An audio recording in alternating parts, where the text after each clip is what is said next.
Good morning, my beautiful babes and babettes. I'm your resident active advocate, and I apologize for my lack of video yesterday. I was literally about to end the video, and then I looked at my watch and went, F! I have an appointment to get to in approximately 25 minutes. So that was an enjoyable experience. I got there on time, but that was fun. So needless to say, I did not have time to upload the thing yesterday afternoon, which is why I'm doing it this morning, because I have another appointment this afternoon, so I will not be able to make a video this afternoon. Anyway, my life story is boring, but we love it. 2 thumbs up. I would like to turn a little more serious / sincere and talk to you today about the rather new phenomenon in Canada of medically assisted death. I want to be very, very clear that this is both legally and logistically distinct from euthanasia, okay? Legally speaking, medically assisted dying can only occur when your natural death is already seen as imminent. And I mean within the course of 2 to 3 months from the given date at which you request your death. So on June 17th, 2016, medically assisted dying was legalized in Canada. So you can judge by that date. This is a very new law. It's not even 5 years old yet, not quite. And the distinction was made between medically assisted death and euthanasia, and also between medically assisted death and just flat out suicide. Suicide, by the way, is no longer illegal in Canada or in, as far as I'm aware, most parts of North America and Europe. It used to be illegal to, quote, commit suicide. We don't tend to call it committing suicide anymore because that sounds like committing a crime. Now it's more along the lines of die by suicide or that sort of thing. You know, the language has been cleaned up so as not to make it sound like a crime, and it's not a crime. Because there are always these medical distinctions and what kind of neurological state are you in, what kind of emotional state are you in when this is carried out. However, medically assisted death is both legally and logistically distinct, as I say, from euthanasia and suicide, in that you are already going to be ill. You are already going to be in the process of dying. All right. So those two things are very important to understand.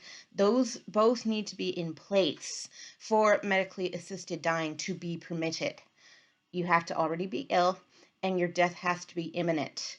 Your natural death has to be imminent, and I mean within the course of, as I say, 2 or 3 months. One very important legal stipulation for medically assisted death is that you cannot what is called pre-ask. If, say, a disease such as Alzheimer's or dementia runs in your family and you are concerned about getting it, you cannot say to your power of attorney, you cannot say to your doctors, if I get dementia or Alzheimer's or any sort of degenerative disease, that would probably lead to my death, but not necessarily. If I get to such and such a point on that disease's progression, I want to be allowed medically assisted death.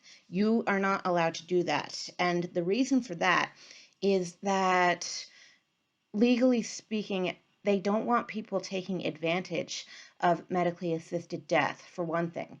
And for another, one has to be in a conscious and aware state of mind in order to make this decision. One very, very important legal distinction about medically assisted death is that your power of attorney is not permitted to make this decision for you. Your doctors are not permitted to make this decision for you.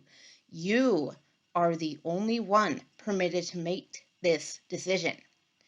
So if you are not in such an intellectual state as you could understand the ramifications of your decision, either when you attempt to make the decision or after you have made the decision, then that is considered a form of murder. It is considered a form of murder because the person involved is not capable of understanding what is going on. So that would basically be the same as a form of euthanasia. What I would really like to do is that next video I am going to address euthanasia, but I want to do more research on it and to see whether, or how rather, it is legally and logistically distinct from medically assisted dying, because I know that it is a more, quote, severe form of kind of the same thing, but there are different ramifications of euthanasia and different reasons why it's done. So I want to see even whether it's legal in Canada, because I can't remember. That will be part of my research for either tomorrow or the next day. It depends on how much time I've got, and it depends on how much research this actually takes. Because I wouldn't mind seeing too whether it is legal on the worldwide stage or in most countries aside from Canada.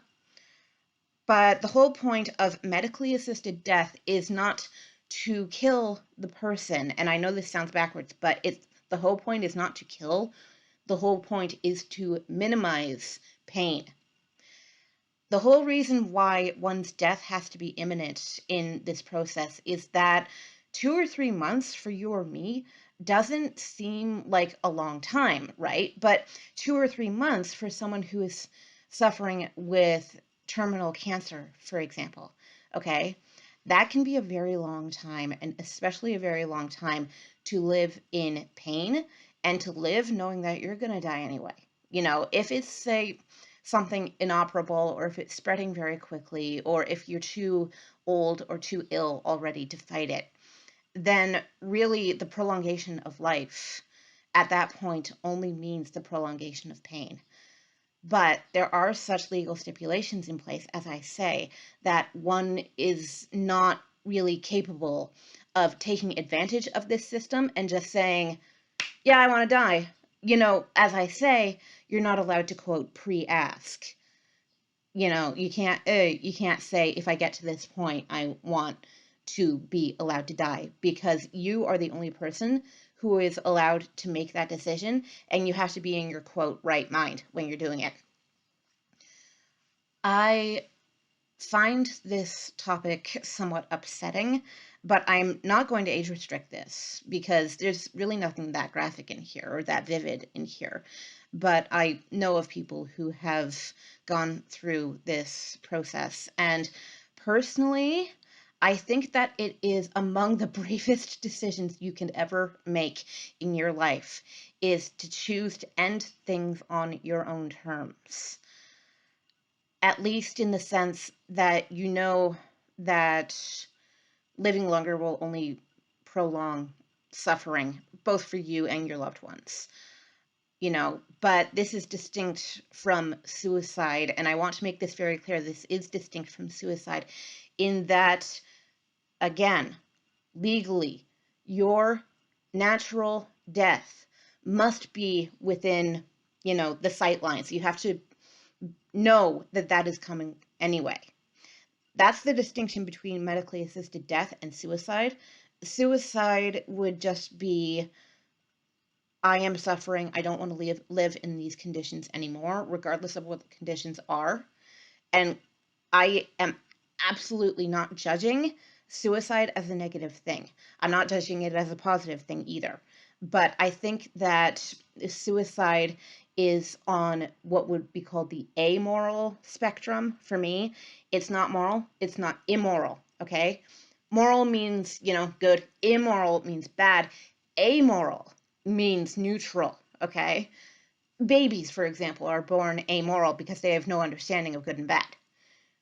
So for me, the distinction there is that medically assisted death, to me, is a moral thing to do for yourself and for your family, because there's just no point in going on when you know that the only thing that's going to be facing you over the next few months is only the continuation of suffering.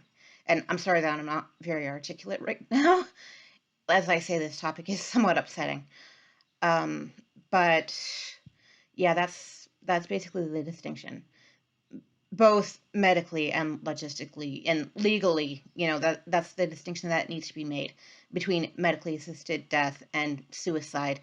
And as I say, euthanasia, which is a more severe form of this, I do believe that euthanasia would be defined as medically assisted suicide, but your death is not imminent. So, as I say, I need to do more research on that. That video may actually not happen tomorrow. It may happen the next day, because there's going to be a lot of fine lines to be trodden over here. So, yeah, that's basically my video for today. And again, I apologize that this didn't happen yesterday. But yeah, getting out of the house for a doctor's appointment. Woohoo! I don't get out much. Can you tell? All right. Thank you very much for your lovely attention and participation.